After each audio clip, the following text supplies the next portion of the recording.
Kapag nabuntis kayo ng maaga, anong mangyayari? Tingnan nyo ha, tingnan nyo, makinig kayo. Kung sakali man na maaga kayong mag-asawa, maaga kayong mabuntis, or kahit ano pa, tanungin nyo yung sarili ninyo. Kapag papasok kayo sa isang relationship or pagiging kasintahan, tanungin nyo yung sarili ninyo. If you are willing na ba, kahit paano isakripisyo yung pag-aaral ninyo. Pangalawa, kaya nyo na bang kahit paano makita yung mga magulang ninyo na umiiyak dahil sa ano? Dahil sa kahit paano yung pangarap nila, hindi nyo natupad.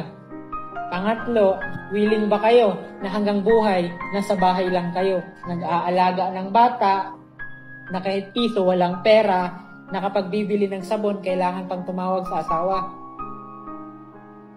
Di ba yan yung isang side? Kapag nagmamadali kayo, na yung tipo bang pag nagmadali kayo at nagmaroon ng resulta ng pagmamadali ninyo, anong nangyayari? Hindi ko sinasabi na wala kayong chance na yaman, magsaya, pero ang hirap nun.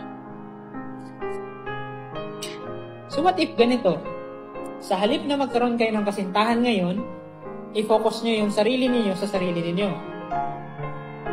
Kasi bakit? Kapag nakafocus kayo sa sarili ninyo, kahit pa paano, alam ninyo na i-grow nyo yung sarili ninyo.